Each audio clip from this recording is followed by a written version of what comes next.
We're in the YourTV studio, and I'm happy to have my guest here with me. Matt Jardine joins us. How are you, Matt? I'm doing very well. Thank you for asking. How are you doing? I'm doing good. Welcome to the Romeo Report. Now, a lot of questions to ask, and I got to, right off the top, your dad, obviously, Al Jardine in the Beach Boys.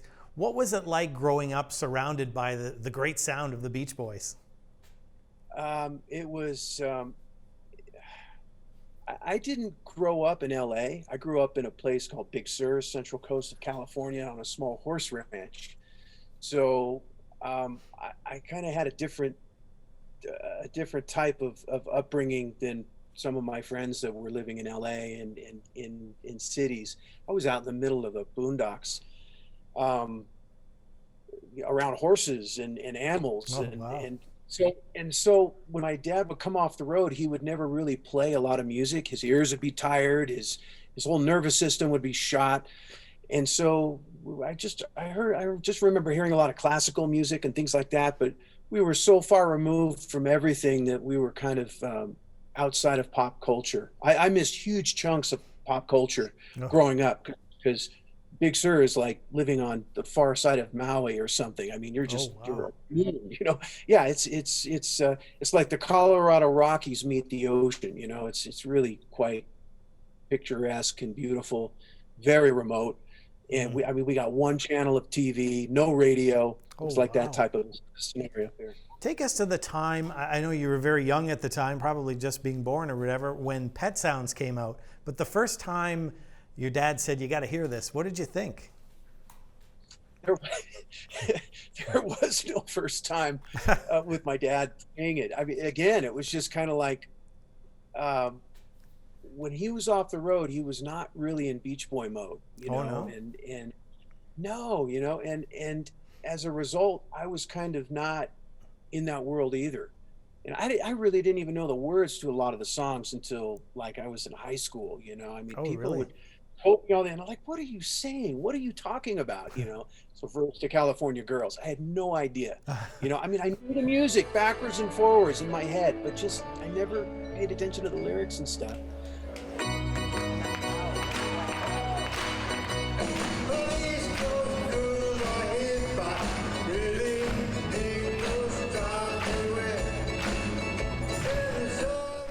But I don't know. But when admittedly, the first time I heard Pet Sounds, I was kind of like, "Wow, this is different." This is very different. And I was listening to ZZ Top and Judas Priest and Ozzy Osbourne and all that stuff in the '80s, Police, and so it took a while for it to sink in, and then once I heard it, over and over, it was just like, "Wow, this is deeper than I initially thought." And then, of course, much later on when we started playing it, I couldn't get it out of my head. I just loved it. So.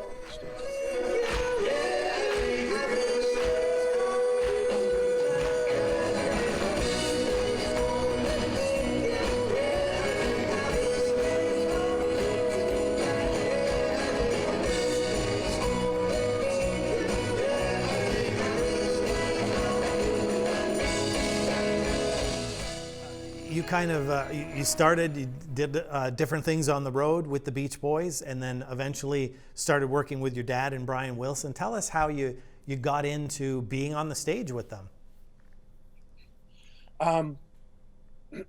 I first, in high school during the summers, I actually got offered a job to just kind of be a gopher out for management.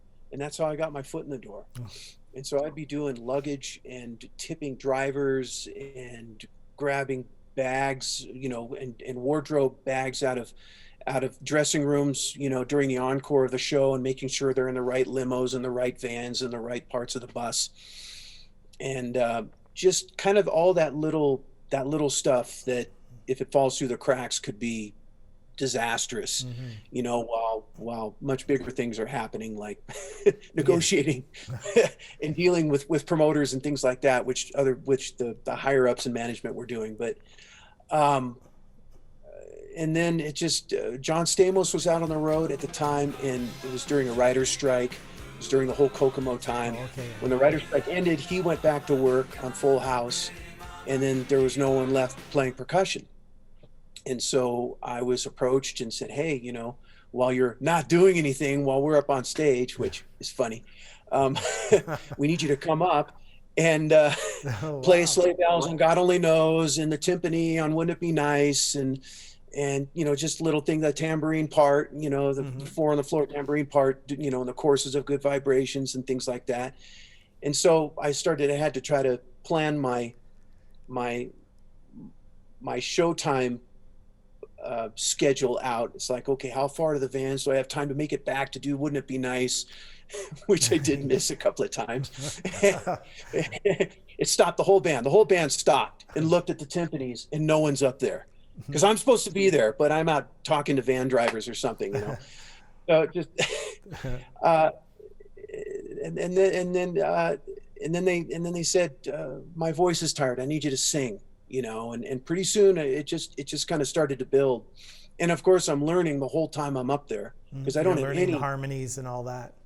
I don't have any on stage training. No, not even the harmonies. I'm just learning how to work with a monitor on stage, and to have the right things in the monitor, so you can have, you know, some pitches on, and it was really intimidating. You know, I was, you know, it's kind of like, it's like, I really wish I would be learning this in a garage or like in a rehearsal studio, and not In during a front of a sound bunch of check people. before we go on stage. Yeah. At Royal Albert Hall or something, you know. So I mean, the stuff you knew about your dad and the Beach Boys at that point, you must have thought, wow, I never thought I'd be on stage with my dad and the Beach Boys, and never saw that coming. No, I never did, because that was what they did. And I had such respect for obviously the guys, and then also for all the background musicians, the backing musicians that were on stage. They're all accomplished musicians, you know, but they all ended up being mentors to me, and really helping me along to better myself, because they'd been through hundreds of rehearsals and recording sessions and all that stuff. So I had all the information I needed was right there.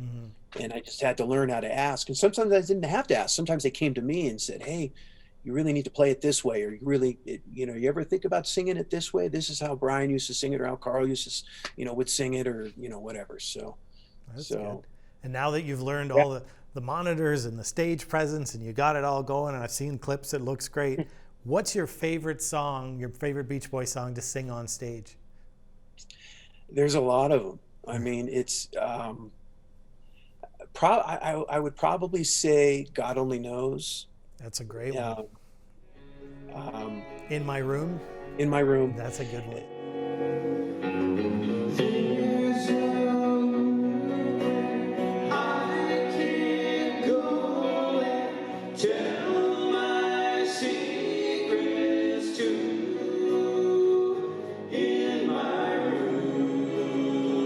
Vibrations is always incredible. I mean, they're all fun, but definitely those three are probably my top. Yeah. Now, Beach Boys, I mean, you did grow up in Big Sur, so it was a little bit, but as growing up, kind of the Beach Boys family, Carney and Wendy Wilson also involved in there, and you ended up working with Wilson Phillips at one time. Tell us about that. Yeah, I did. Well, previously, the Beach Boys had kind of a split in 1998 after the passing of Carl Wilson.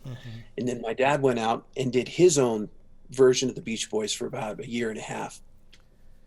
And that's how I got to reconnect with Carney and Wendy, which was fantastic. And then after we had a chance to sing together, and we had such an incredible, not only just a great chemistry, but just a really fantastic just musical blend. And obviously we all shared similar backgrounds with our fathers being who they are and always being gone and immersed in their arts and all that. So there was just a lot of familiarity, and so I got this call. I remember, I'll never forget it. I got this message from Wendy. It's like, "Hi, Matt. Hi, it's Wen. do you think you'd want to sing with us? We're going to go out and do it. I'm like, call Tyler up. Of course I'll sing with you. Are you crazy? Wilson Phillips, great. Yeah. What am I going to do? I mean, and it turns out that there were some overdub parts that they couldn't handle, you know, because they're singing the regular 3-part harmony. So I would just fill in, and it was fun. We had a great time. Mm-hmm. Now, I just saw a video got put up a little while ago with your part of the song, and it has Wilson Phillips in it as well. Well, Wendy and Carney add some music to your day, which is really good, and it's involving the Feeding America too. Tell us about that. That was a really cool song. The Sunday morning gospel goes good with the soul. Dum, dum, dum, dum, there's blues, spoken country, and rock like a rolling stone. Dum, dum, dum, dum, Yes, I got a call over the summer from a gentleman named David Beard, who was spearheading the project, and it's kind of in conjunction with his Beach Boy magazine, which he puts out in the summer quarterly. And he just pitched it to me and said, "Hey, your dad's involved, Mike's involved, Bruce is involved, and obviously the girls and Justin, Carl's son, and Christian and Haley, Mike's kids, Yamba." And I said, "Yeah, sure, I'll do it." And so I have my own little recording studio here, a little setup. So it was pretty painless, pretty easy, and it turned out great. I'm really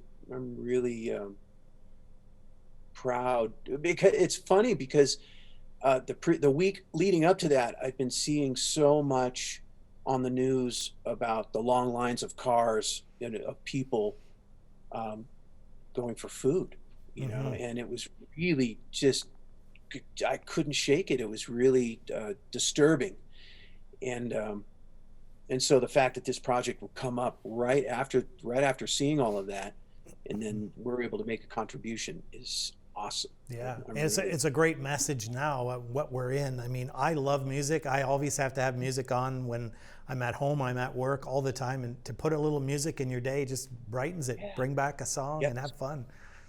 Yes, exactly. Now, besides the Beach Boys, you've sang with a lot of different artists. Tell us about, you sang with some legendary artists in the business. Yeah. My dad put out an album called Postcards from California about 10, 12 years ago, and Glenn Campbell was on it. Dave Crosby was on it. Flea from the Chili Peppers was on it. And Steve Miller. I didn't get to sing with them in the studio. It was also kind of a remote type of setup, but I got to sing with these guys on this album. It was fantastic. And more recently, I've had the opportunity to sing with John Mayer in the studio. Okay. I don't know if you heard his song "Emoji of a Wave." That's me and my dad in the background. Okay. And then Janelle Monáe on "Dirty Computer." We sang on that. I sang on that with Brian. And then Keisha from out of Nashville. We just did something with her last year, so that was fun. Very good, yeah.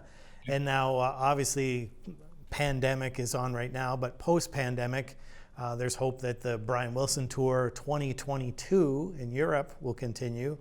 And then the Beach Boys' 60th anniversary is coming up, as well as you're putting out some original music. So when we get done with this pandemic, I think we got good stuff coming. Tell us about what you're working on. There's a lot of stuff going on. I've been working on stuff for 20 years, and it's just kind of a mix between maybe Pink Floyd, The Wall, meets the Beach Boys, meets Crosby, Stills and Nash. Okay. It's just kind of, it's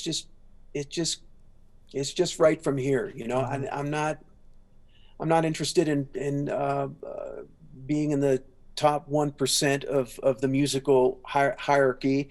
I just want to do music and just get it out there, you know. So there's been a lot of stumbling blocks along the way in regards to just getting stuff done. That always seems to be the hardest part. Yeah. That's actually something Brian just said recently. So what's the hardest part about, someone asked him, what's the hardest part about writing a song? Is it getting it finished? We wish you all the best with that music. Can't wait to hear that to come out. Can't wait to see Thank what's you. next for the Beach Boys. And I want to thank you as well for helping keep that music alive, you and Brian and your dad and all of those guys, because that's great music. Sure is. Thank you. I appreciate it. Thank you for being on here. Thank you for doing this, and take care.